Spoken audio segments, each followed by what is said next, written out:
So ayan mga idol, ang ating video for tonight. Alam nyo mga idol, sa sobrang init ng panahon ngayon, yung mga niluluto nating mga ulam o pagkain, kinabukasan panis na, madaling mapanis. Kaya ang prepare na lulutuin natin ngayong gabi, yung walang katapusan. Alam nyo ba yung walang katapusan mga idol?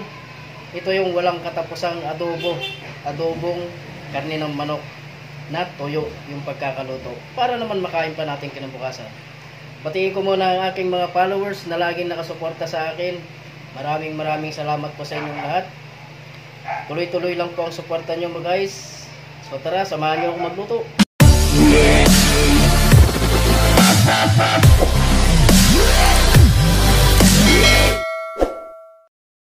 Umpisa na natin magluto mga idol. Papatakan ko ng mantika ang ating kawali.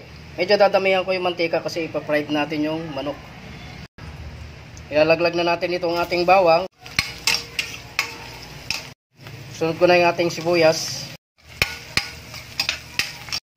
Lalaglagan ko lang ito ng daon ng sibuyas mga idol. Halo-halo. And at this point, pwede na natin ilaglag yung ating karne ng manok.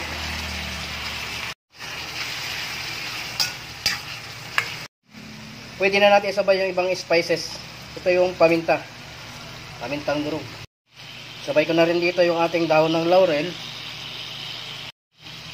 At patakan natin yan ng konting magic ang nagpapalasa sa ating ulam. Haluin lang natin yung mga idol.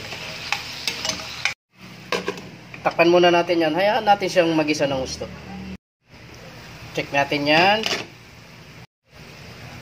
Isasabay ko lang itong ang nilagang manok nung nakaraan kasi kumuha ako ng stock niyan. Nilaga ko kasi yung manok nung nakaraan. Tapos, kinuha ko yung stock niya, yung pinagpakuluan natin. Pwede na rin natin ilaglag yung patatas dito mga idol. Halo-haloy lang natin. Sasabay ko na rin dito yung ating chicken cubes. Optional lang naman yan mga idol. Kung walang chicken cubes, okay lang. At ang ating siling labuyo. Takpan ulit natin yan mga idol. Hayaan natin siyang magisa ng gusto. Check natin ulit mga idol. So pwede ko nang laglagan ito ng toyo. Papatakan ko na rin ng konting tubig para lumambot na yung ating manok. Tapos magre-reduce na yung kanyang sabaw. Kailangan malapot yung adobo natin. Check natin yan mga idol. So ayan, nagre-reduce na yung kanyang sabaw. Haluin ko lang yan. Hindi na natin siya tatakpan mga idol, para makuha natin yung texture, yung consistency na hinahanap ko, yung malapot. At this point mga idol, ilalagay ko tong natirang daon ng sibuyas. Optional lang naman ito kung gusto nyo maglagay. Okay lang, kung hindi, okay lang din. Gusto ko kasi meron ako nakikitang kakaibang kulay sa adobo, para masarap kumain. So, ito na mga idol. Luto na ang ating adobong manok. Tuyo na yan mga idol, magpi-plate tayo.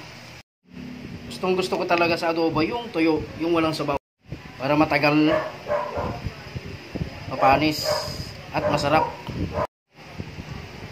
Yan o, sarap. So ayan mga idol, ang ating video for tonight. Chicken adobo.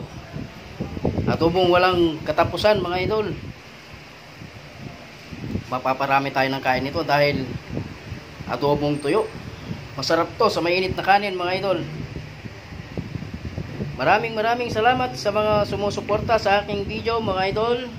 Huwag po sana kayong magsasawa. Mabuhay po tayo. So, ito na mga idol ang ating chicken adobo. Tikman natin yan. Mainit-init pa mga idol.